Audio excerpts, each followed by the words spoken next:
Hello, and welcome to Hudson Valley News and Views. I'm Catherine Borgia, County Legislator, and today I have with me, as a guest, Professor John Nolan from the Pace Law Center.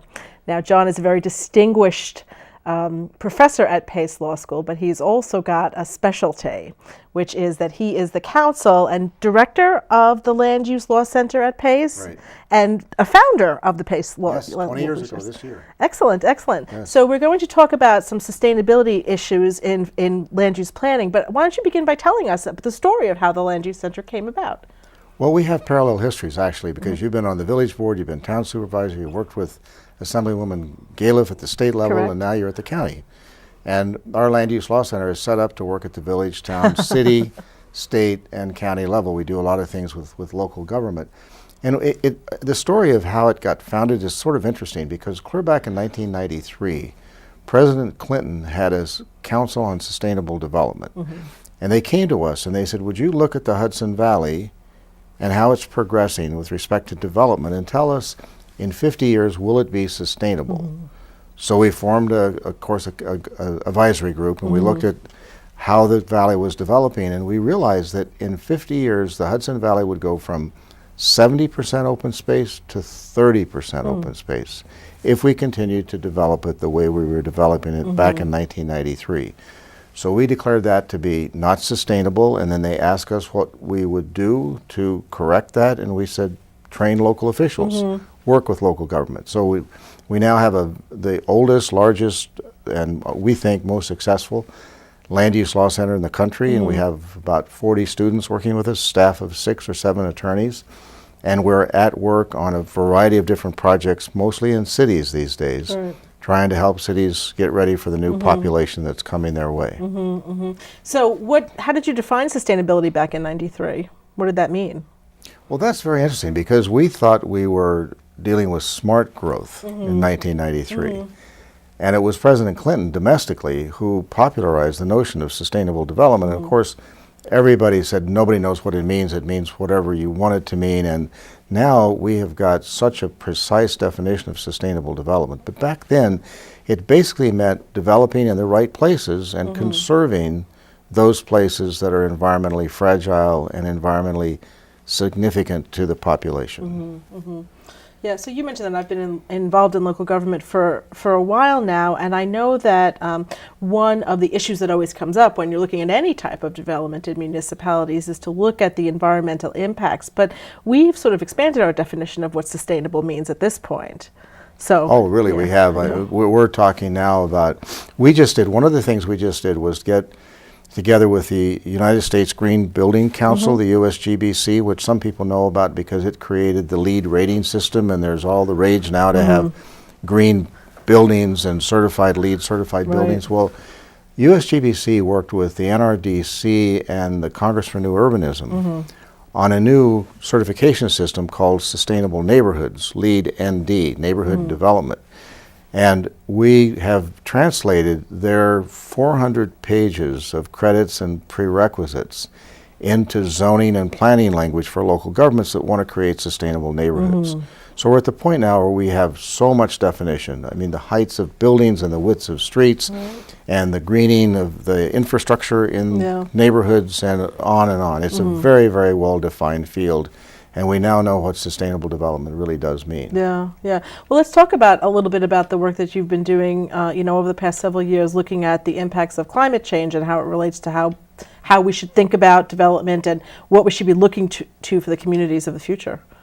How much time do we have? We have about 45 minutes. Well, it's a long story. Not everybody is bought into climate change, and there are some things we don't know, and we need to be frank about that. Do you think that people haven't bought into climate change or haven't bought into human action implicating the change that we see in our climate? I think it's that. I think everyone knows the climate changes. Who knows why, but it's pretty clear. I mean, all respected scientists in the field have made it very clear that we're causing it, and there's not any doubt about that at all. Maybe ideologically there's some doubts about it, but there's not any scientific doubt about that. What we have some doubts about is at what pace will it proceed, how much sea level rise will we have, what kind of storm surges are there going to be, those kinds of things we don't know precisely. So it's difficult to plan exactly for climate change, but it's not in doubt that it is happening, that we're causing it, and that we have to do things differently as a result. Yeah. Well, I think, certainly things like the huge storms that we've had in the Northeast recently, makes believers out of everyone, at least in the sense of we need to have some adaptability to live with these new realities. Right. When you have 300-year storms over the course of 18 months, Right. You have to start thinking, maybe this is the new normal. Even if it's only for a discrete period of time, how are we going to adapt to that? Well, I think that's right. I think people have got the idea from Sandy and other flooding events, particularly here, drought in 36 states. I mean, the tornadoes that we're having, there's a huge number of signs that the climate has got weird, at least. We've got climate weirdness for sure. And most people do attribute that to the rapid rate of global warming and the carbon dioxide and the greenhouse gases in the atmosphere, which create a kind of a greenhouse environment that lets the heat in but doesn't let the heat back out. Right. And that's why the climate is warming, and as the climate warms, odd things happen to the currents in the ocean and to the jet stream, and we have all of these flooding, droughts, and sandies and storm surges that we have to deal with. So we have to lower the amount of greenhouse gas that we're putting in the atmosphere. It's that simple. That's what we have to do. Yeah. So let's talk a little bit about sort of internationally or humankind-wise, what some of the protocols that have adopted, and then maybe you could bring that to us at things that people could actually do within their communities and maybe even in their lives to work on that. Well, I'll have a slightly different take on that latter question than most people that you talk to about what individuals can do about climate change, because I look at things from the perspective of the village and the town and the city getting themselves ready and doing things to shape their settlements so that we do less harm to the environment. But the big picture here is that the Intergovernmental Panel on Climate Change has been working now for 40 years on this issue. And it's come out with several what they call assessment reports. We're about ready for the 5th assessment report. And for the first time, they've figured out that and are doing a chapter on how human settlements can be shaped to mitigate and manage climate change.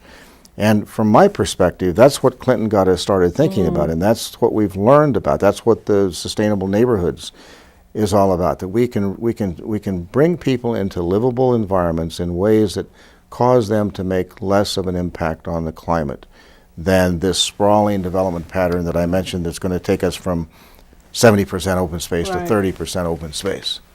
Right. So it's interesting, though, because I think that this really touches on so many things that are current in our thinking right now. Our food scarcity or food capacity, things like air quality, water quality, but also things like how do we create communities that are knit together in ways that promote a good and healthy living for all of the residents. Things like we were just talking about the aging population and the need that people have of wanting to be able to have very socially active and intellectually stimulating senior lives when they're retired. So how do we create those communities? And it all really seems to be knitting together in a way that I find to be very encouraging. It's almost like we're ready to make a big leap in how we even think about all of these things. I think you're right. You were talking about a friend of yours who lives locally and lives in an urban area, but has to travel to get some services and wants those services to be available. What's happening, a big picture here, is that we're going to go from 40 million seniors in this country to 80 million in 30 years. Those folks, it turns out, according to very detailed market studies, want to sell their single-family houses, most of them in suburban areas. They want to move to cities. They want to move to places where your friend wants to live, where they can get the retail, they can get the services, they can walk, they can age in place. They want to live in naturally occurring retirement communities. They call them NORCs. And our cities do that. And so we've got this enormous bubble of people that will be selling single-family houses. We don't know what we're going to do with all those single-family houses. What that means for those suburban communities, we're not really sure. And then those folks want to, along with some other young people that are coming into the population, want to move to the Austinines and the Peekskills and the Tarrytowns along the river and live in lively neighborhoods and those kinds of places. So we've got to start getting those places ready for that population, in addition to the older folks that want to live there. Right, so it's an economic challenge as well, because we need to keep our communities vital economically. And I think I've been thinking about this a lot, since we realize that the population is graying and some of our systems as they exist right now don't necessarily support that. But there's also a huge capacity. My mother, I can't tell you how old she is, otherwise she would kill me. But she is, she's well beyond retirement age, and the things that she's engaged in now are so much more her interests and her passions than it was when she was raising children and working full time. And that's a source of energy for our society that I think is really going to produce something, or is producing something great. The opportunity that young people have to connect with senior citizens in our community also is something that strengthens both populations so much. So even the creation of places where that interaction can take place makes so much sense on every level. It's socially, in terms of human happiness, but also economically, because it makes sense to use the resources that we have in a way that that creates a vibrant community. Well, as you said, excuse me, as you said, this is good news. And let me explain one data point that explains why that is. People who live in New York City and Manhattan particularly are responsible for about 7 million tons of CO2 emission a year, whereas people that live in some of our northern suburbs are responsible for 35 tons. And that's because of the different buildings in which they live, the different thermal conditions of those buildings. A lot of them live in mixed-use buildings. A lot of them live in multi-family buildings. And it's because they don't drive so much. Vehicle miles traveled is one of the biggest causes of climate change. And the use of electricity to heat and cool buildings is another. Altogether, about 66% of climate change can be accounted for when you start looking at how we develop the land. So that's why we're beginning to focus on getting people back in cities, because we want to get their per capita contribution to global warming down from 15, 25, 35 tons to 7 or 10. And we're growing. This region is growing. I don't know how many of your viewers know that. New York City just added 150,000 people. It's projected to add another 500,000 people by 2030 in this area of the Hudson Valley. We're expecting about another 250 to 300,000 people by 2030. Where are they going to live? And where they live is going to affect their happiness, as you suggested, their ability to get services and live an exciting life, and very much affect climate change.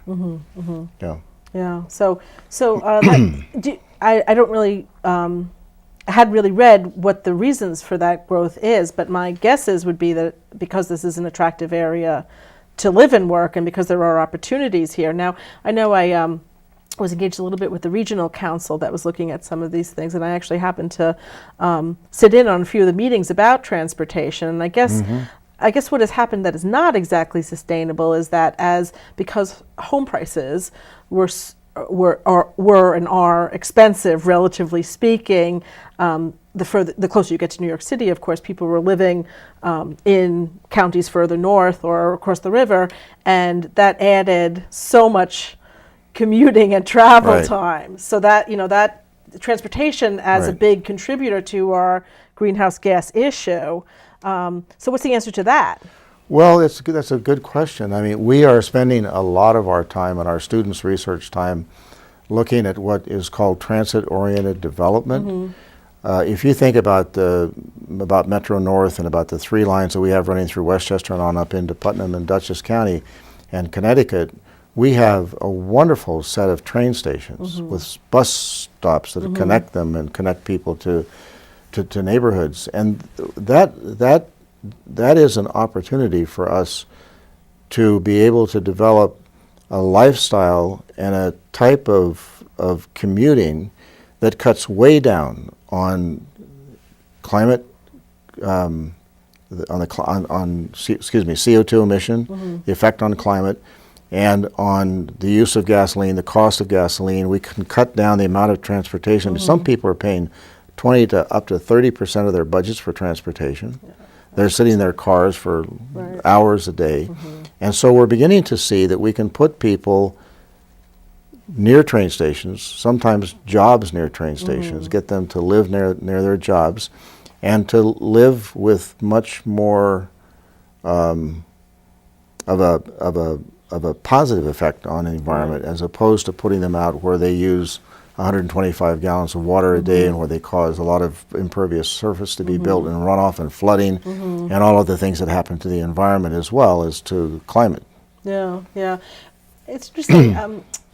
When I took the training at the Land Use Law Center, one of the reading materials that was recommended was two books on small houses. And it's interesting that I feel that my house is too big, mainly because I can't keep it tidy. It's a terrible trial in my life. But it's interesting that now in New York City they're proposing these very small studio apartments, and that it's an opportunity for people to live with less. And there's a little bit, I think, of a national turn on that idea that maybe came from the economic downturn, but also maybe came from an awareness of, you know, what really creates a vital and happy life and what almost detracts from it. Right. So, you know, I'm just kind of curious about what do you see that trend, and how do you see that trend continuing, and what's, as you said, what's going to happen to the homes that single family homes that exist now that were created, you know, at the post-war expansion, I guess, of the suburbs. Well, we're Americans and we're very ingenious. We'll figure out something to do with all those homes. But well, I believe that. but let me pause for a second and not go someplace that people might think that we're going here. There's nothing wrong with people living in suburban neighborhoods, living in large single-family houses. If that's their choice of venue and that's the way they want to live, that's fantastic, and that has been something that's fueled our economy and made our nation economically sound for many, many years.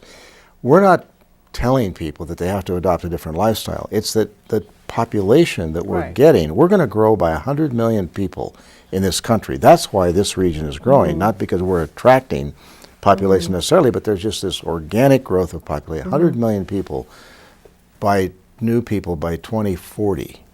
Yes, most of those people are choosing, the seniors that are aging out, they now want rental. They wanted for sale housing, they wanted a single family house. Now they want rental and multifamily by and large, or townhouses in urban places.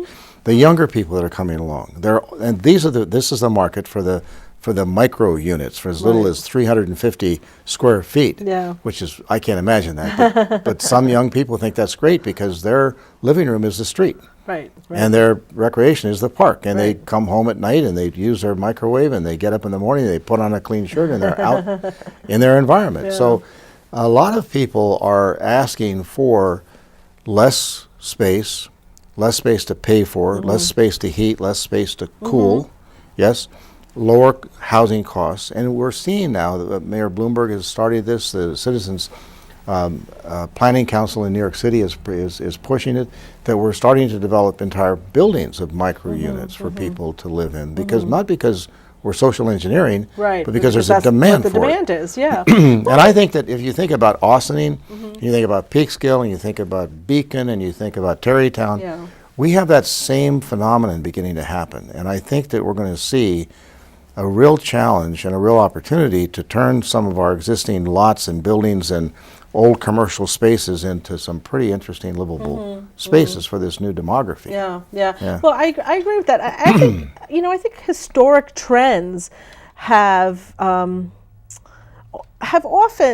changed the way we live, because there's a new demand and there's a new feeling for what people find desirable. Right. You know, I think people now do feel it's very desirable to have these points of intersection. I mean, the County Association did that very interesting study about what makes young professionals want to stay in communities in Westchester, and it was the sense of place, which is really what you're talking about, and how you create a sense of place and I think they said there had to be 10 features, 10 interesting features. So when people who are working in local governments are thinking about what to do with this square in the middle of our community, that's something that they could be thinking about. And of course, everyone wants to live in attractive places and places where you feel comfortable, you know, hanging out outside on a nice day, or where there's places to hear good music, or places to have dinner with your friends, or places to, you know, have other kinds of recreational features. So you're exactly right in that it is the market driving it, and it's also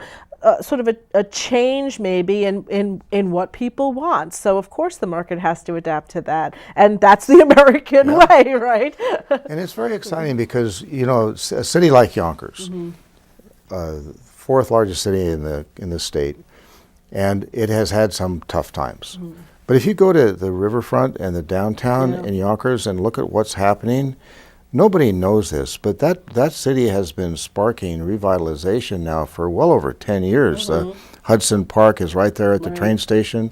The Collins Building, which is attracting all kinds of people, which has started a number of restaurants down there. They built a new library there. They now have that daylighting of the Sawmill River, which is fantastic. We're going to have that kind of, you know, Austin effect.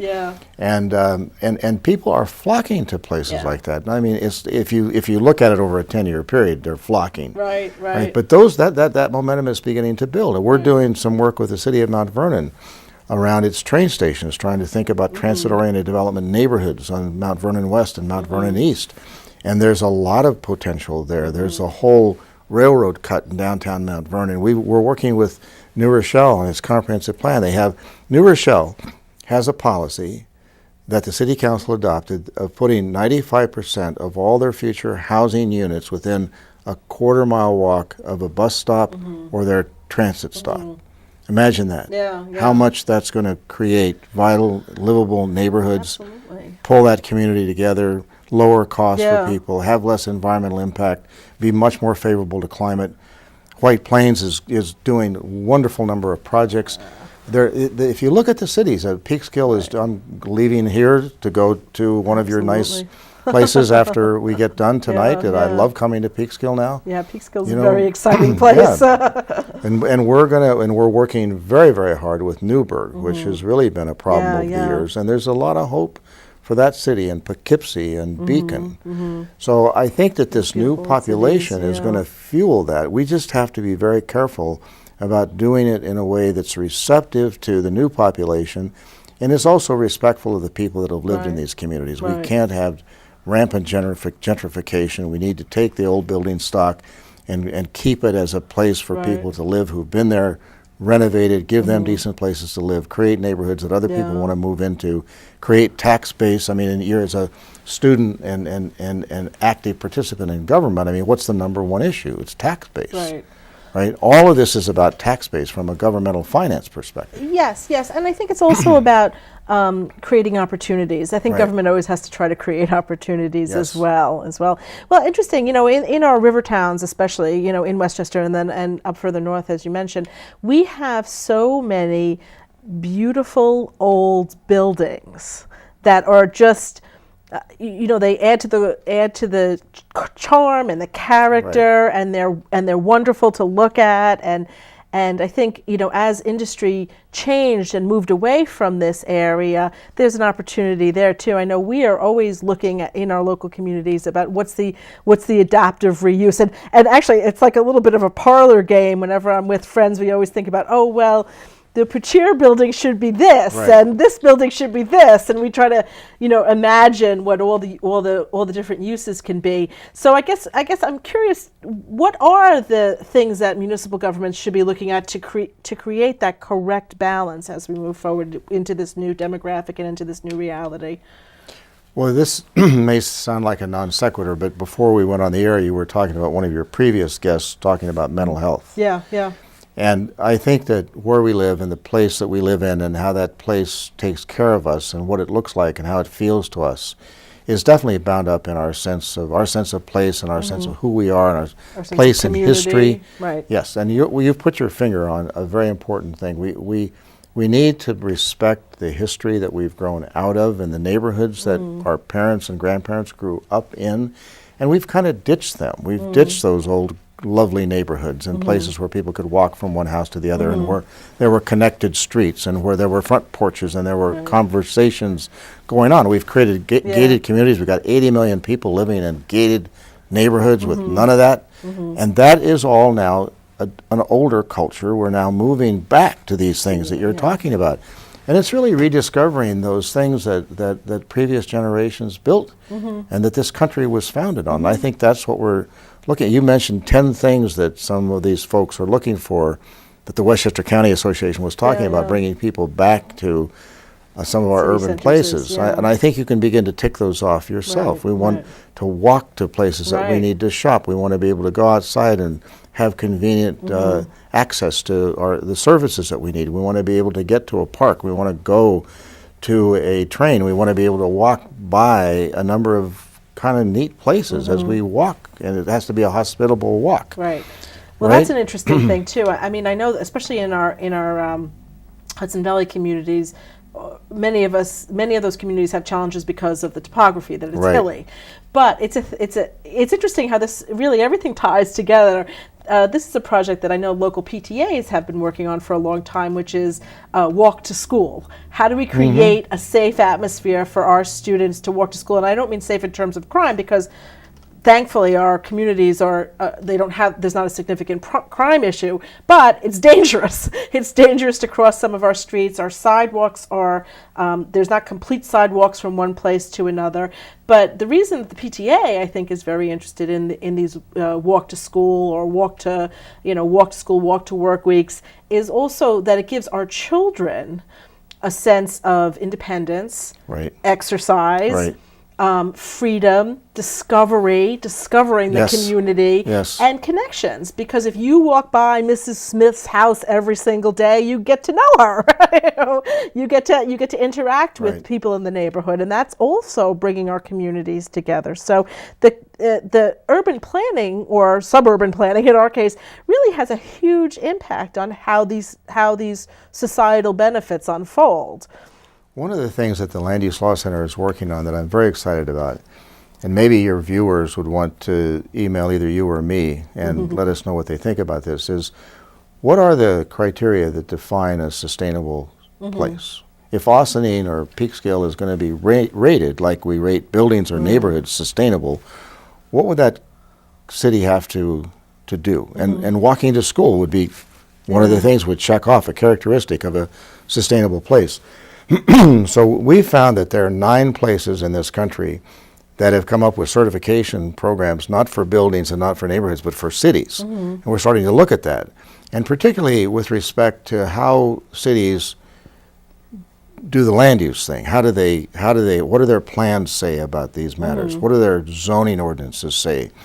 When planning boards approve projects, are these projects sustainable projects? Do they work within a sustainable neighborhood context? Are they working within a sustainable transportation system region-wide?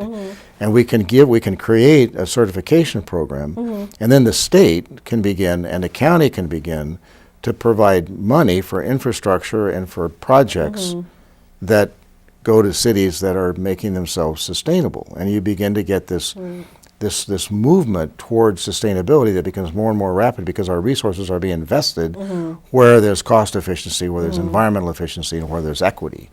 That's one of our most exciting projects right now. Well, what are some of the items that are on that checklist? Well, does the community have a comprehensive plan that embraces sustainability, and how many aspects of sustainability that are there? Because you can't adopt a zoning ordinance until you've got a comprehensive plan that it has to conform to, right?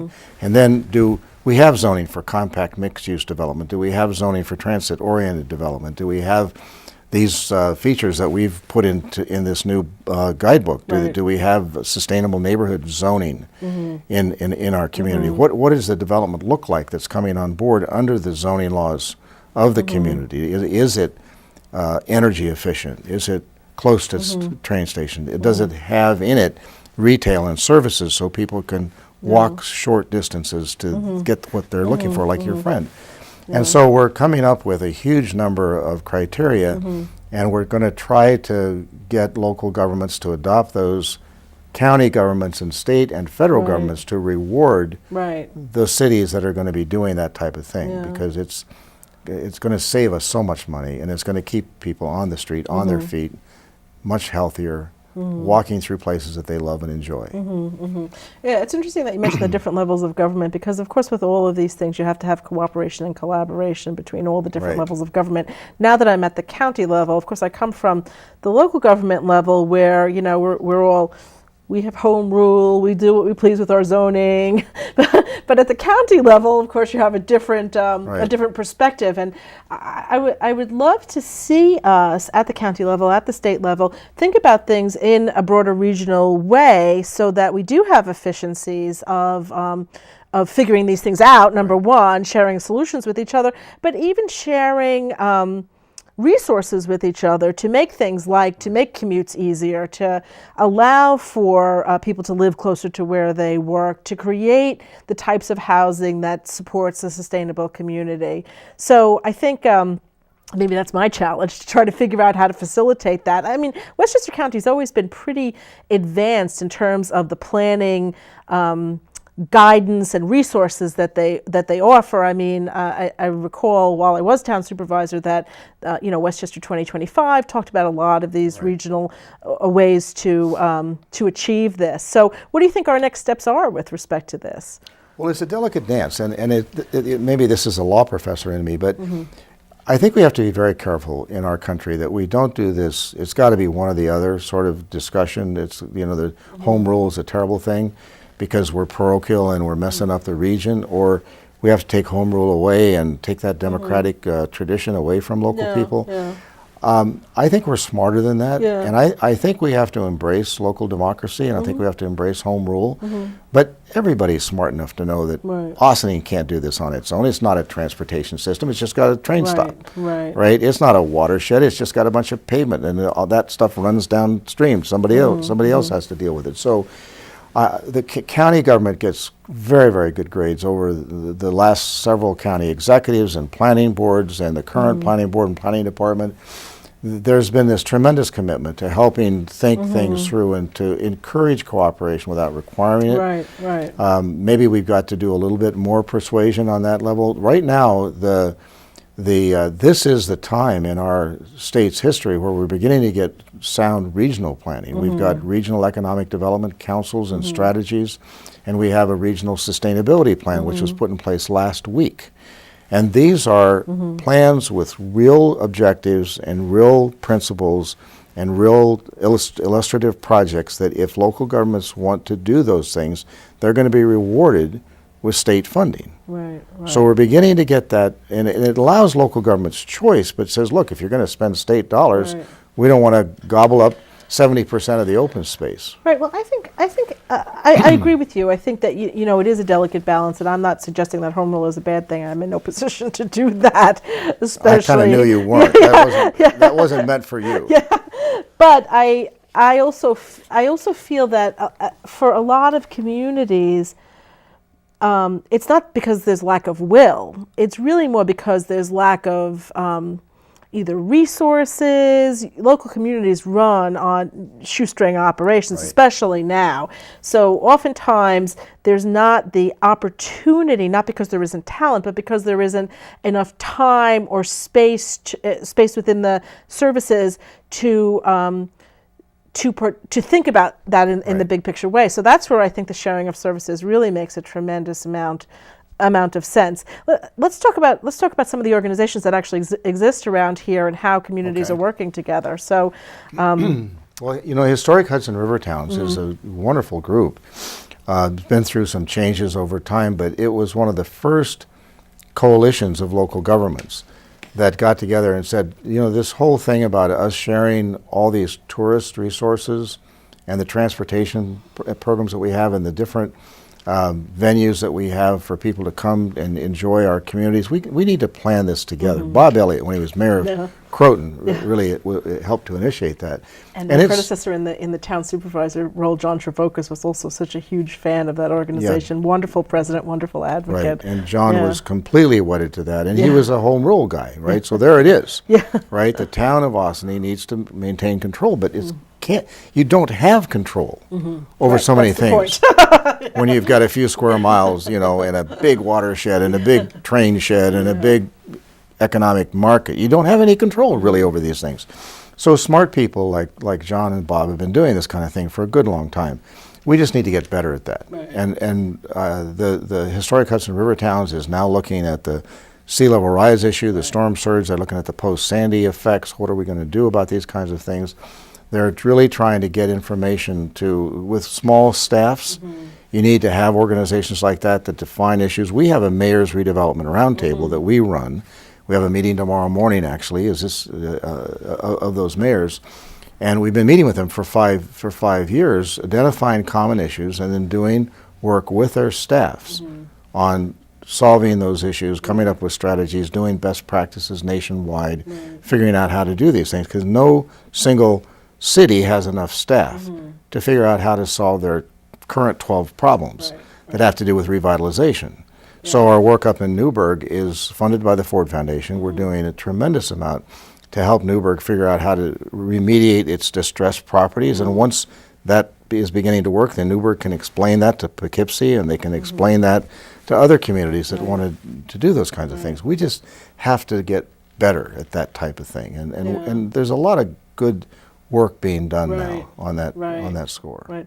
Let's take a little step down one step and talk about individuals and how they interact with organizations. Like the Northern Westchester Energy Action Coalition, for example, organization that's been around for about 3 years, started with 13 communities that got to, you know, you want to talk about the impact of one person, Herb Orengel, his energy, his drive, bringing together these talented people to make things happen. But I think, I think it's great to do things at a regional level, but of course we're all still competing for scarce resources, even at the regional development councils. It's for project specific. So NWEAC got together in terms of being the whole is greater than the sum of its parts in terms of getting grants, but then it just blossomed into something so much bigger. So tell us a little bit about what the programs are in that organization that people should know about in terms of their own lives in their homes, the Energize programs, for example, that are going on. So what are things that people who are watching this show should really be thinking about, looking towards in order to be part of this change? Well, if you think about what NWEAC did and what Herb did, the individual people came forward, including a number of supervisors, like when you were at the town of Ossining. And they agreed to enter into a memorandum of agreements to cooperate with respect to one of the nation's biggest problems. Right. If you think about this globally, we don't like being dependent on foreign oil, right? We don't like our balance of payments to be all out of whack. We would like to lower the cost of living for Americans during a recession, and now with a much more focused awareness of how much households are spending for day-to-day living. But how do we do that without a bottom-up phenomenon like this? NWEAC and SWEAC have been working together throughout all of Westchester County to get municipalities to work together, to do educational programs, to get funding for individual homeowners. Yes, but that took leaders, not all elected leaders, just people that would get together to make that coherent bottom-up approach actually come into existence. And then they got funding. And then they did education. And then I, as a homeowner, just was able to save myself a huge amount of money because I did some stuff that made my house a lot more cost-effective. Yes, and I'm having less of an effect on the environment. The balance of payments has improved. We're not as dependent on foreign oil as we were before I did that, and I did that because NWEAC came into being. Right. So there's a perfect example of this global problem, national problem, bottom-up approach. And I think it's a good thing that you brought this up, because I don't think that most people think of themselves as being able to create historic Hudson River towns and NWIACs Right. and those kinds of, but you can. Absolutely. You can, and it's a great program. Yeah. Yeah. Well, it's interesting too, because I think that when you think about how change happens, it's sort of a combination between, sometimes it's catastrophic, but Right. how positive evolutionary change happens in societies. Some of it is top down, but a lot of it is bottom up. A lot of it is Right. because people make different decisions that drives different levels of demand, and we and then the marketplace adapts, the communities adapt, we behave differently as a society. So I think that it's very, very critical, I think, for people to understand that their ideas can make a difference. If I were to make any kind of the creation of what I think an obstacle might be is that people don't realize that. People don't realize Right. how much impact they have as individuals and as leaders, even within their own circle of influence, within their own friends, their families, and how I would say. I have always recycled, let's say, in my family. But when my younger daughter, had a teacher in third grade who was very, very, very interested in teaching the kids about recycling and about native plants, and just because that was her level of interest and she worked it into the curriculum of their class, my daughter became the recycling police. So Good for her. so it was good, and my behavior changed as a result of that. And so I spent a couple of months kind of complaining that I had to carry trash around with me till we found a recycling place anytime we were out. And now it's habitual. And now it's habitual. So Well, if my 8-year-old can do it. On your earlier point, about top down versus bottom up, I have an interesting story. I teach a bunch of courses at Yale in this forestry and environmental studies program there, and our law students, about 1998, thought that they discovered local environmental law. Local environmental law. They discovered that. And so we did a book about that and published it with the Environmental Law Institute. And then I went to Yale about 2001 and started teaching about local environmental law. And the Yale students said, let's find out why these are happening. So they scurried around and tried to find the leaders that made these things happen. Right. And they came up with two reasons. One was what they called, as only Yale students would, the perturbation effect. Okay. Something bad happened, people got upset, leaders said, let's fix this, and then they Right. came up with a solution. And that got passed around from community to community with the same perturbation. That's how change happens. The other effect they identified was what they called the anticipatory effect. And that was where people thought about things and thought, we're going to have a problem. We're going to be perturbed Right. if we don't deal with this problem in advance. And through some kind of education and discernment and having traveled and thought about things, they began to come up with local environmental laws that dealt with watersheds and wetlands and habitats and species and view sheds and stone walls and ridgeline preservation. All these things, they went and saw a ridgeline destroyed, and they said, our ridgeline could be destroyed. So in anticipation of that, let's develop a ridgeline preservation ordinance. This is the story of Right. land use change in America. Land use legal change Right. in America is fueled by perturbation, anticipatory effects that come from the bottom up. It's amazing. And sometimes my leaders, think about like Theodore Roosevelt, his love for the outdoors and his desire to, when he was in a position of power as the governor and then again as the president, to create this opportunity. And people fell in love with that notion. Not that love wasn't there already, but it wasn't focused in, this is worth preserving. This is, what makes America great. Sometimes the crafting of a message also is what brings people into alignment with that way of thinking.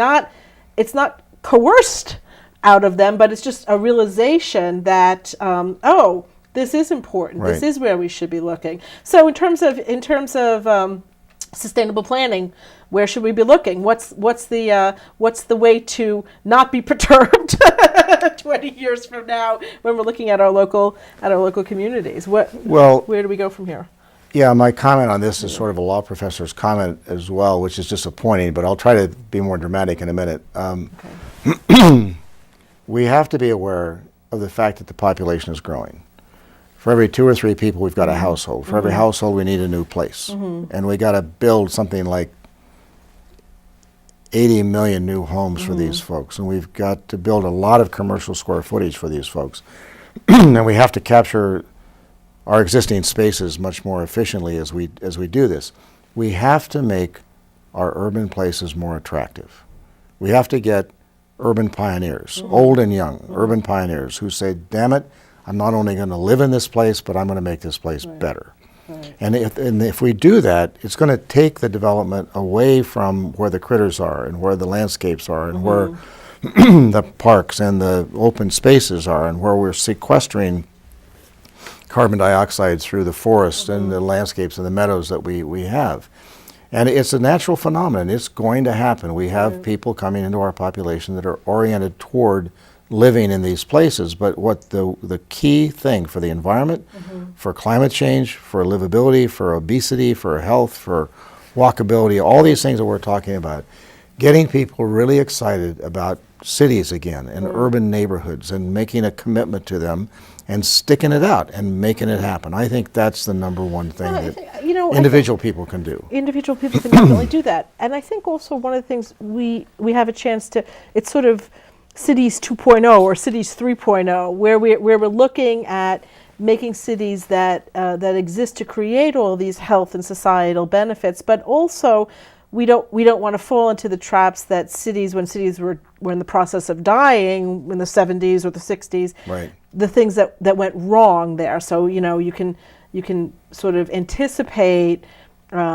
People still do need, for example, to have access to green space. So you have to have the ability to get to, for children to get to parks, for people to have a place that is close by to where they live and work, but that brings them out of that hustle and bustle of the urban development, even though there's many positive benefits of that. I mean, we are so fortunate in Westchester County, and our park system is just one jewel after another, and there's so many different varieties of park that we have in Westchester County, but I don't know necessarily that people know about all the opportunities that exist, and also that there's a natural flow of people from urban or semi-urban areas into those parks. So we have to think about that too. You have to. It's interesting. You were talking about your daughter being the recycling police. Yeah. Your daughter, in a few years, would be old enough to be a law student. I have a lot of law students, and they tell me what's important for the future. You know what they're working on now? They're working on urban agriculture. They're working on green infrastructure. Yeah. What is green infrastructure? And what they're telling me is that if you look at a city from 10,000 square feet high, you should see a connected landscape where the water can flow and where we can have area sensitive mammals walking around and where we have tree canopies and we lower the heat and we begin to have a much more healthy urban environment. And so they're coming up with standards for green infrastructure, including green infrastructure that gets put on top of buildings and around buildings, green roofs. I think that's a brilliant thing. This is what they're interested in. They're interested in the public health impacts of all this kind of thing. Yeah. So we have this kind of social Darwinism that I see being a law professor, all these, like your daughter, all these young people coming into my clinics and my classes and at the Land Use Law Center telling me these are the things that we have to concentrate on. Yeah. I'm glad you mentioned about urban food production, because I know that's two other movements that are sort of converging together. The whole idea of local food and the resurgence of farmers markets and eating locally and eating seasonally. And then also this concept, this anticipatory stress of the potential for climate change impacting our food production, and maybe losing some of the diversity in our food supply as a result of that. And huge problem. Yeah, and there's quite. I mean, it's an economic issue for us in New York State, certainly, because we are a farming state, even though we don't think of ourselves as that way. We're one of the top farming. We're one of the top farming states. So we do have to think about that in terms of how that's going to impact us. But I think also in terms of, again, health and quality of life, we do want to have access to local, healthy, good food. So there's this movement, Transition Westchester. I'm sure you know them. Who one of the things that they're talking a lot about, and that I think I might do some investigation about whether or not we can inspire this to happen. They're talking a lot about neighborhood gardens, not community gardens. Community gardens have been very successful. Like the backyard chicken. Right, exactly, Right. exactly. Backyard chickens, beekeeping, having a place where in your neighborhood, if you don't have a plot where you can grow beans and tomatoes and basil and whatever else you want, a shared space of that. And that really ties right into urban agriculture too, that sense of food production, growing your the means to sustain yourself, but Right. also working collaboratively to do Well, you've it. given me a good chance Yeah. to explain myself a little bit more here. Great. So sometimes people say, what is a law professor doing talking about some of these issues? And all of the things you just mentioned in many communities are not legal because the zoning doesn't allow them. Bees in the backyard, chickens in the backyard. Sometimes you can't have in New Rochelle, they had a real problem because somebody was trying to sell some vegetables at the front curb, right? And so none of these things are legal. Right. So if you want to make them legal, you have to change the law. Right. And what we do in our center is we train people. This program that you went to, this 4-day training program that you suffered through with us, was designed to train people. Informative. Yes, they're very exciting. They're very exciting because we're helping people learn to understand how to convene the community to talk about these things. Yeah. I don't want bees and are you a chicken, a rooster? Are you kidding me? Yeah. I don't want any of these things. Why should I want those things? Well, if we convene them to talk about changing the law, people will come, Yeah. right? So we focus on, can we change the comprehensive plan? Can we change the zoning law? Can we allow these things to happen in order to create the conversation that will allow people to learn from one another and what's happening in other places and be able to come to conclusions, well, maybe this is a good thing for our kids and for our communities and for the world to be able because to. it's really excellent to have very fresh eggs. There's all kinds of pros and cons that need to be discussed, and so if I don't want that rooster crowing, maybe there's a way of regulating chickens in the backyard where you don't get roosters. Actually, Right? that's what the town of Austin law says. You keep chickens, but not Not roosters. roosters. So this can be a lot of fun. I mean, I think we're exhibiting that, yes, and we train. We've now trained in that program that you went to. We've trained 2,500 people in the Hudson Valley to help make this region that we said was not going to be sustainable back in 1993 to make it sustainable by exactly the. Yeah. If you want to do these things, you have to change the law. If you want to change the law, you have to get together Right. and get the community to begin to talk about what's the best thing to do. Right. And then we'll come to the conclusion, and then we'll go change the law. The legislature's job is pretty easy once the communities come to consensus. It's when the legislature says, oh, we're going to legalize chickens without any community process Right. that they get some other job the next time there's an election. Right. Well, I think, obviously the process of government is really, not to be too idealistic, is really about government is everyone. Government is citizens. Right. Government is that participatory process. And in government, the challenge is, to balance competing and sometimes contradictory interests. But the reality is, and the beautiful thing about it is, the synthesis of all of that discussion is Right. usually what creates laws that are better. And another beautiful thing about our system, which is that if you have a law that has some kind of unintended consequence, there's a remedy for that. Right. And you can learn. And you can learn from the mistake. This is a good illustration of the whole home rule versus regional, which is you can learn from other communities what worked and what didn't work, and then also you tailor to fit. In a community Exactly. like the village of Ossining, where the parcels are little smaller, different. Yep. you have different regulations than a place like, I don't know, Poundridge, where there's large Exactly. parcels and there's no center of town. So Right. there's an opportunity to take what's good and create what's right for your Well, community. you were hitting a few optimistic notes earlier when you were talking about how exciting this can be, and I think that we're hitting one here, that we have trained so many people in this process of bringing people together to talk about how their laws should be changed.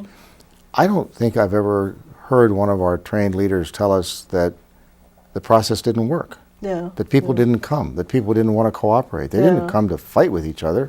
They came because they wanted to solve community problems. Right. And a lot of people think that era of volunteerism and cooperation and positive dialogue is over in our country. We've got 2,500 people that can prove that wrong, Right. and all the people that they've convened Right. around these kinds of issues. Yeah. It's very optimistic, Yeah. very hopeful. Yeah, well, I think, obviously there's always reasons to be pessimistic about things that are happening at a big scale if you want to focus on that. But the reality is that first of all, we're so fortunate to live in an area that is so resource rich in every way that a community can be resource rich. We've got water. We've got water, we've got intellectual capital, we've got beautiful, verdant land. Right.